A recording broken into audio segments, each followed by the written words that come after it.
We are Kinesiology 230, Chapter 17, still talking plyometrics.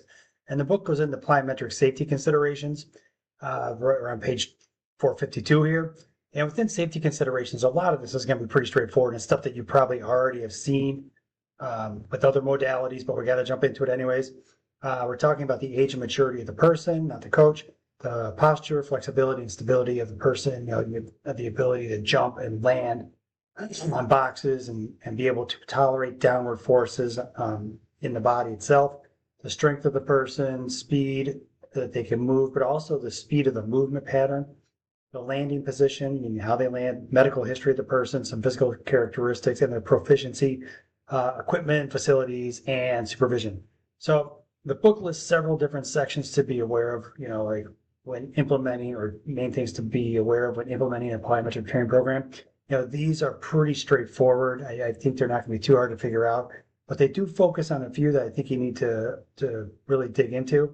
And I talk about in terms of injury, most are likely to happen just because people are not following procedures, and that comes from improper program design. Perhaps there's too much loading, too much jumping, too big of a box for a person, or too far of a distance to jump for a person.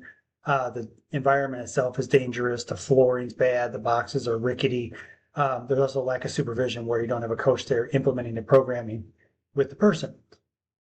So with age and maturity, we talk about with youth, there's a bit of a process you can go through, like a bit of a flow chart. Once they are mature enough to kind of accept and follow direction, then you can go ahead and throw plyometric training at them. And oftentimes parents will say something to the extent that, well, gosh, my child is still growing, or plyometrics okay, is lifting okay.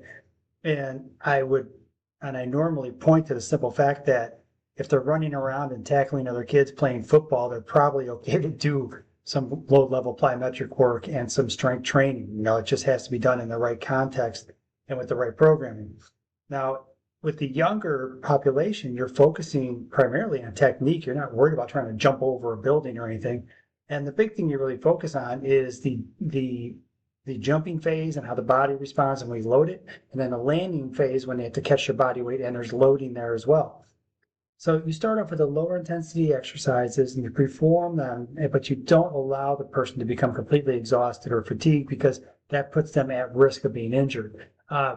With my youth athletes and even my adolescent athletes, one of the simple things that I do is I do a lateral jump test, and I just pay attention to the knee position if there's any kind of valgus or vargus when they land. Now, on the adolescent side, you have, of course, proper technique. That's going to be key all along. It's got to be skill appropriate for the person, but it's also got to be skill appropriate for the particular activity that they're doing. And you want to always progress from lower intensity to start off, and you're going to go to moderate intensity. Now, when you get past adolescence and you get into perhaps high school age kids, or you're working with college age athletes, then it becomes higher intensity. You can actually ramp up the intensity level when you're working with those athletes. Now, older clients, and they don't really define it in the book here, but they state that you want to start with lower intensity, of course, and make technique a priority, but it's kind of nondescript in the chapter, and you really don't focus too much on it thereafter. So with posture and flexibility, you have to be able to jump and land and control your body. And I will state this: when you start talking about plyometrics, there has to be the ability to be able to handle the training load of jumping, but also the training load of landing. There's an eccentric component to loading, but there's also an eccentric component to landing that many times people just kind of neglect and don't even worry about. But there are high degrees of downward force that have to be overcome to decelerate the body as it's landing. So when you look at this, you start talking about things that can be done in particular movement patterns for a sport. And these things oftentimes require movement patterns that are outside the realm of what we normally think of in the gym: sagittal plane movements, transverse plane movements, and frontal plane movements. You end up having multiplanular type movements that might be rotational in nature on a diagonal. And they can also include things like skips, hops, bounds, and even perhaps transitioning from a double skip to a hop, or a double hop to a bound, whatever the sport may dictate, or what you're trying to get after with that athlete. And you have to have a good sense of kinesthetic awareness and proprioception, because there is a high degree of balance that's required. And I think coaches too many times, and you're seeing a little bit more of a push in this, thankfully, in the industry, but you're seeing coaches thankfully move more towards like the body control on the deceleration phase. Um, Box jump landing under control, landing with knees, hips, and ankles all in the same line without any valgus. And things like when you'll do a sprint activity and maybe sprint and come to the line and work on the deceleration to a stop and hold an athletic position. Those are all kind of fundamental things that are oftentimes forgotten, especially at the youth level. And it can be the difference maker between somebody getting injured or not when we're talking about the ability to decelerate under high load demands or forced production forced production environments. Um, when you think of us in terms of where we're talking in terms of a plyometric, oftentimes we think of like a box jump. It's a quarter squat position where you drop down, and then when you jump up and you land and decelerate, and you end up in that quarter squat position again. But just please note that that's mostly what we're talking about in terms of lower body, and it's a lower body on 2 feet as opposed to unilateral. So when you have a bilateral movement pattern versus unilateral movement pattern, the unilateral is going to have a little different animal or a little different landing position. But I just want to point out that we're talking lower body here. We're talking a quarter squat position. And they have to be able to hold that partial squat. It's a bit of a passing test in terms of being able to squat down and hold that position and be able to first understand and know where their knees are in space without having to stare at them when they're doing their landing, and also be able to hold their body weight in that quarter squat position. And once they're able to do that, then low intensity plyometric exercise is indicated for any number of different populations. I put this in here because I know you're going to see it somewhere else. Experienced client beginning an advanced plyometric training program involving single leg drills should be able to maintain a single leg half squat for 30 seconds without falling. So it becomes a conversation where you have your feet offset. One is, I can't get both hands in the window there, but one foot's in front of the other as opposed to being here like you normally see in a regular squat position. You'd have feet offset like in a squat lunge position. They should be able to hold a partial squat for 30 seconds without falling over. So a little bit of strength, a little bit of power. And they put in here, they talk about, and you can pause me if you want to kind of look through this, but they talk about some things in regards to strength. And they talk about these 4 bullet points. And I will say this, clients weighing more than 220 pounds should exercise caution when considering plyometric exercise choices. And that'll get down here. We'll get into that a little bit more down here. And I just want you to kind of put that in the back of your head when you're thinking about, or when you're going through this, because it's a relative game. It really is. At the end of the day, your clients are going to have a somatotype that they've had their entire lives. And I'll get to this in a second. So the other part of this is they talk about core strength. And what I don't like about this is they focus a lot of time on core strength being the stabilizer, which absolutely it is. 100%, you use your core to help you basically keep your midsection nice and strong because there's a vulnerable area between the pelvis up to the rib cage. But here's the thing that's often missed. Those are muscles. The muscles themselves also generate force. You have the ability to create rotational force across the system utilizing the muscles within the core itself. So depending upon the exercise you're going after, one can do a jumping drill where you're jumping straight up onto a box in sagittal plane, or you're jumping up on a box and turning 90 degrees. Well, that movement pattern has to come from somewhere. Sure, you're delivering force into the ground to be able to push off the ground and pivot and turn. And part of that is delivering force heavier on one foot than the other to help make that turn happen.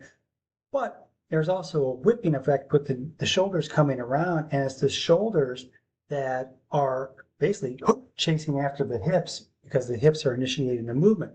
So I ask you then, if you're bracing your core, how does that force get transferred up and down the kinetic chain?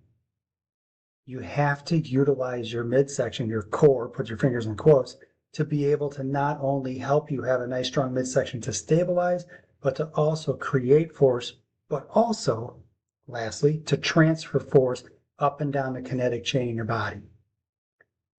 With speed, For lower body plyometrics, the client should be able to perform 5 repetitions of a squat with 60% of body weight in 5 seconds or less. This is relative to the counter movement that we've talked about earlier with the plyometric movement pattern. So you want to be able to perform a squat with 60% of your own body weight in a short amount of time so your body can respond to that stretch reflex that we talked about. With the landing position, you're going to have to provide a foot orientation for your people. You're going to have to, now I'll talk about this in presentation number 5, but I think it's 5 or 6, but you'll have, here are your toes, here's the ball of your foot, here is or are your arches, here's the ankle, here's the heels. Now when you land, here's how I want you to land. When you land, you need to educate them on what should contact and how it should contact and what's the process for that. Educate them on how their body should be over that contact patch on the box or the ground or whatever it may be, so they know where their COG is, center of gravity, over their base. You're going to have to educate them on the tactile, how it feels when they land. Is it a real hard thump? And then is there an audible cue as well? Does it sound like you're just a herd of elephants stomping down on a bag or a box? Or are you landing under control and you're decelerating under control and it sounds very quiet? And there's a difference between those two landings. If there's a pounding type of effect, not only are you running the risk of injuring your athlete, but you're not effectively decelerating under control. I often talk about sticking the landing with my clients. Landing, stick the landing, good body control. And then the other thing I have them do is I have them look down at their feet to see if one foot maybe lands slightly in front of the other. And then if it does, I have them take an extra half a second just to kind of realign where their feet are. Continue to look down. Commit that to memory so their body recognizes that body position and they have better K awareness as they do more jumps going through our programming. So you have to understand that, like everything we've talked about, you start with one basic thing and you kind of move through this complexity in terms of general to specific, simple to complex. And you may have to implement in a whole technique to teach one part of it to be able to have mastery in one particular area, with the idea that you're actually trying to target a much more complex jump or skill, but you have to introduce the basic skill first. It's just the nature of the beast. Medical history, physical characteristics, it's pretty straightforward. They note this person who's over 220 pounds, but it depends on the participant. They make a point in the book, that they say there's American football players who can do this quite easily, and I would agree that you have big body people who can do box jumping, but they're highly conditioned. So it depends upon the participant. When we're looking at equipment and facilities and supervision, the landing surface has to be, adequate shock absorbing materials. You're not trying to land on concrete. You want to have good footwear so it absorbs some of the landing forces that you have. And when you're talking about transitioning onto a box, off to a box, there has to be some tackiness to that surface, or something where the shoes can actually grip onto as a person's actually doing some kind of tactile movement pattern and applying force into the box to jump over into the next series of hops in a particular movement pattern. So it might be from the floor on a box, on the floor over a box, for example, or over a hurdle. Could be any number of different movements. But there has to be proper footwear to do that, and the flooring has to be good and the box has to be right. Safe implementation of plyometric exercise is dependent upon the trainer. I agree with that 100%. You have to have a really good eye for detail, and you have to be able to have an eye for detail in a fast-moving environment, because when you're talking plyometrics and the force production, it's not a slow-moving exercise. You're talking rapid-fire fractions of a second, and you have to be able to pick out asymmetries, landing position, be able to coach not only with your eyes, but coach with your ears and hear when the person's landing awkwardly. Those are the kind of things you have to have. And you have to have good feedback with your people too. Now this one bullet point we have here, box height should be from 6 to 42 inches with landing surfaces of at least 18 by 24. I know you're going to see that somewhere else. And then in particular, personal trainers must instruct clients to avoid extremes of lateral knee motion, valgus, which I talked about, or varus, which is buckling in or buckling out. And they start off that it should look like this when you land. Hips, knees, ankles, all in a straight line. Whether you're landing or jumping, that's how it should look. All right, guys, I only got 15 minutes to do this presentation, and I'm breaking off from here and going to the next one.